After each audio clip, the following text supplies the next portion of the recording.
Hello students, myself Dr. Praveen Prajapati, lecturer in mathematics. હવે આપણે વિદ્યાર્થી મિત્રો ઇન્ટિગ્રેશન શોધવા માટેની એક બીજી મેથડ જે મોસ્ટ ઇમ્પોર્ટન્ટ છે મેથડ ઓફ પાર્શિયલ ફ્રેક્શન એટલે કે આંશિક અપૂર્ણાંકની રીત વિશે ચર્ચા કરીશું. એમાં ઉપર પણ પોલિનોમિયલ હશે, નીચે પણ પોલિનોમિયલ હશે અને ઉપર કરતાં નીચે પોલિનોમિયલનો પાવર વધારે હશે મિત્રો. આ ટાઈપના કેસમાં આપણે કેવી રીતે પાર્શિયલ ફ્રેક્શનથી આનું ઇન્ટિગ્રેશન કરવાના છે મિત્રો એ જોઈ લઈએ જરાક. તો આપણે શરૂઆતમાં પહેલાં જેનું ઇન્ટિગ્રેશન કરવાનું છે વિદ્યાર્થી મિત્રો આટલા ભાગ એના ભાગ વિશે થોડી ચર્ચા કરીએ કે કેવી રીતે એને આપણે ડિફાઇન કરીએ કે એક્સ અપન એક ફેક્ટર છે x+1 x+2. તો મિત્રો આપણે આને શું કરીશું એ અપન કોઈ એક ફેક્ટર લખી લઈશું x+1 પ્લસ બી અપન બીજો જે ફેક્ટર છે x+2. આ ફેક્ટર તમે અહીંયા અને આ ફેક્ટર તમે અહીંયા લખી શકો છો. જો નીચે ફેક્ટર પાડેલા ના આપ્યા હોય તો આપણે વિદ્યાર્થી મિત્રો જાતે ફેક્ટર પાડવા પડશે. આને આપણે ઇક્વેશન 1 આપીએ છીએ સ્ટુડન્ટ્સ. હવેની જે પ્રોસેસ છે મારી એ શાના માટે છે તો કે એ અને બીની વેલ્યુ શોધવા માટે. બે ફેક્ટર છે એટલે મેં બે કોન્સ્ટન્ટ લીધા છે એ અને બી. જો ત્રણ ફેક્ટરો તો એ બી અને સી. એવી રીતે સ્ટુડન્ટ્સ તમે ત્રણ કોન્સ્ટન્ટ લઈ શકો છો મિત્રો. Therefore x is equals to હવે તમે આનું સિમ્પ્લિફિકેશન કરો તો a into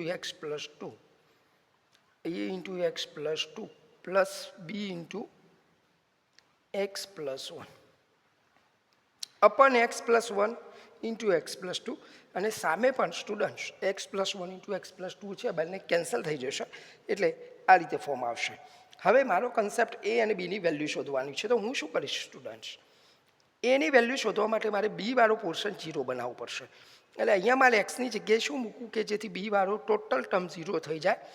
તો x+1 = 0 લઈ લો તો એક્સની વેલ્યુ શું મળે -1 એટલે ડાયરેક્ટ તમારે મૂકવાનું છે પુટ x is -1. તો આખા જ ઇક્વેશનમાં એક્સ દેખાય છે -1 પુટ કરો તો શું થાય -1 is a into -1 plus 2 plus આ ટર્મ તો તમારે 0 જ લીધો છે આપણે. So therefore -1 is equals to a. એની વેલ્યુ આ રીતે મિત્રો મળશે તમને.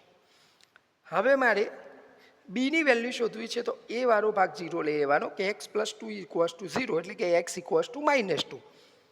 તો આપણે શું કરીશું પુટ x is -2. તો આમાં મૂકો વિદ્યાર્થી મિત્રો.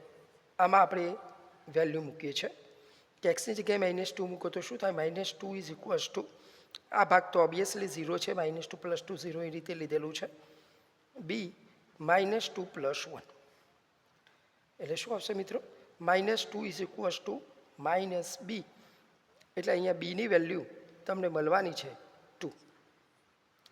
આ રીતે આપણે કોન્સ્ટન્ટની વેલ્યુ શોધીએ છીએ મિત્રો. હવે આ એ અને બીની વેલ્યુ ઇક્વેશન 1માં મૂકી દઈએ મિત્રો ફ્રોમ 1 તો શું થશે તો કે ભાઈ x+1 x+2 is equals two any value છે -1 / x+1 બીની વેલ્યુ છે 2 x+2.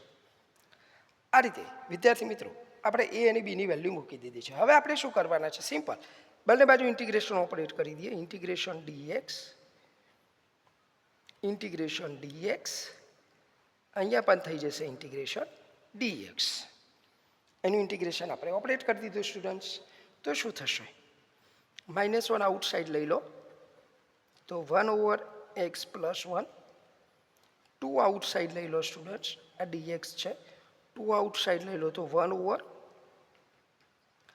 / x+2 dx એટલે આન્સર શું થશે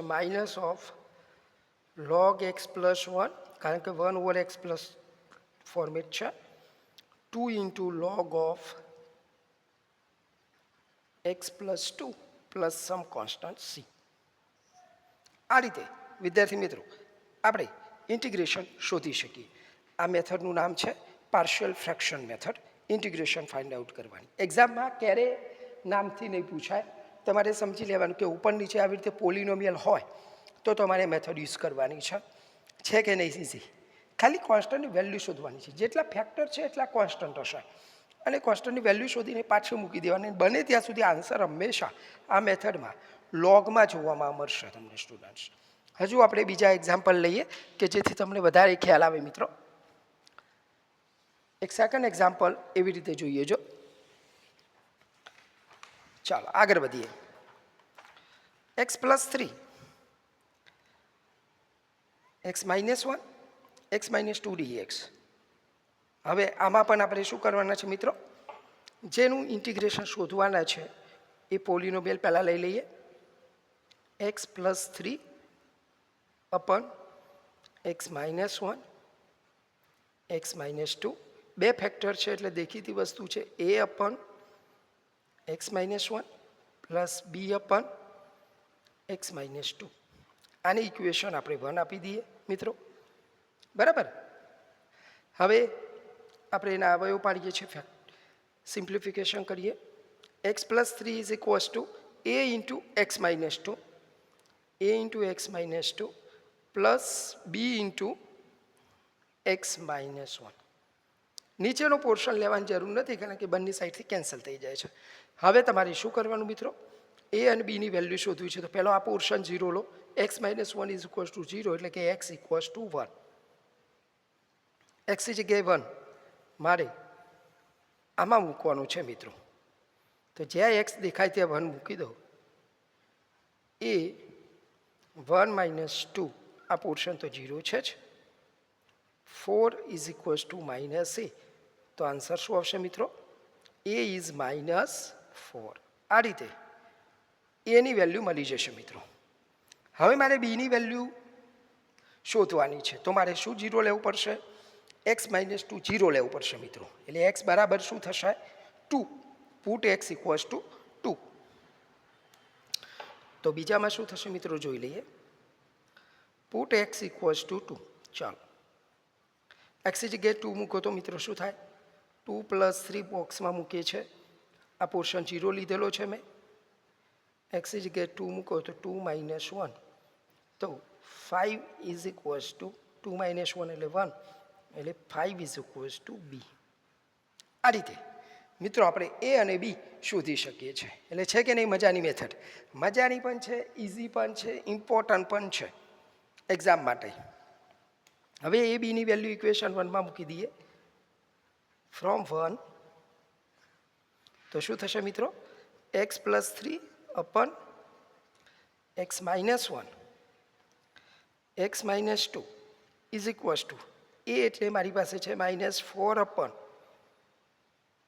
x-1 પ્લસ b એટલે 5 અપન x-2. આ રીતે મિત્રો મેં a અને b ની વેલ્યુ પુટ કરી દીધી છે. હવે હું શું કરીશ, taking integration on both side, બંને બાજુ ઇન્ટિગ્રેશન ઓપરેટ કરી દઈએ. એટલે કે મિત્રો integration dx integration dx integration dx.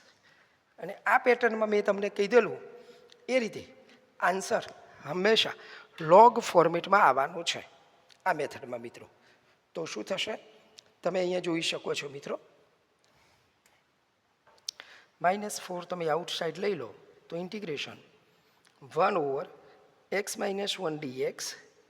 એવી રીતે અહીંયા 5 આઉટસાઇડ લઈ લો, ઇન્ટિગ્રેશન 1 / x-2 dx.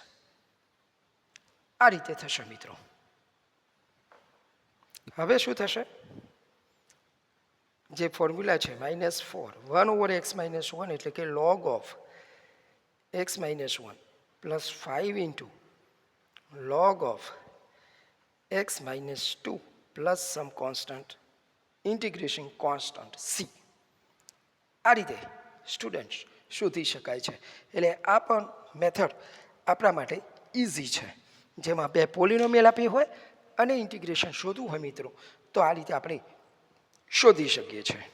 હજુ આપણે એક એક્ઝામ્પલ લઈને વધારે તમને ખ્યાલ આવે એટલા માટે હજુ એક એક્ઝામ્પલ આપણે લઈએ છીએ. 2x+3 અપન x-1 x+2. તો શું કરીશું મિત્રો, પહેલું આપણું સ્ટેપ શું રહેવાનું છે? 2x + 3 x - 1 into x + 2.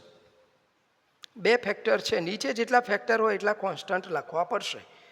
a/x - 1 plus b/x + 2. આને મિત્રો ઇક્વેશન 1 કહી દઈએ આપણે. જેટલા નીચે ફેક્ટર એટલા ઉપર કોન્સ્ટન્ટ, અને એટલી કોન્સ્ટન્ટની વેલ્યુ શોધી દેવાની, ઇન્ટિગ્રેશન લઈ લેવાનું મિત્રો. આન્સર લોગમાં જ આવવાનું છે ફાઇનલ. ચાલો શું થશે? 2x + 3 = a into x + 2 plus b into x - 1. હવે આમાં મિત્રો એક્સની વેલ્યુ મારે શોધવાની રહે છે. હવે શું કરીશું? એની કિંમત શોધવી છે તો પહેલાં આ x - 1 આપણે શું લઈ લઈશું મિત્રો? 0 લઈ લઈશું. એટલે x - 1 0 લઈશું તો એક્સની વેલ્યુ શું થશે? 1. તો શું લખીશું? Put x is 1. x is 1 આમાં મૂકી દો તો શું થાય? 2 × 1 એટલે 2 + 3 = a 1 + 2. અને મિત્રો આ તો 0 છે જ, તો શું થશે? 5 = 3a. તો મિત્રો આમાં એની વેલ્યુ તમને મળી ગઈ 5/3. આ રીતે આપણે એની વેલ્યુ શોધી શકીએ છીએ મિત્રો. a is 5/3. હવે શું કરીશું? બીની વેલ્યુ શોધવી છે તો મારે આ ફેક્ટર 0 લેવું પડશે. x + 2 = 0. તો x + 2 = 0 એટલે x is -2. તો હવે હું શું કરીશ મિત્રો? Put x is -2. ચાલો મૂકી દો. x ની જગ્યાએ -2 મૂકો મિત્રો. અહીંયા -2 મૂકો એટલે -2 × 4 એટલે -4 થશે. +3 -2 મૂકો તો પહેલો પોર્શન 0. b -2 - 1 તો આ થશે -1 = -3b. તો મિત્રો આમાં તમારે બીની વેલ્યુ મળશે 1/3. આ રીતે આપણે બીની વેલ્યુ મિત્રો શોધી શકીએ છીએ. બીની વેલ્યુ મળી આપણને 1/3. હવે શું કરીશું મિત્રો? એ અને બીની વેલ્યુ ઇક્વેશન 1માં મૂકી દો. તો શું કરીશું? ફ્રોમ 1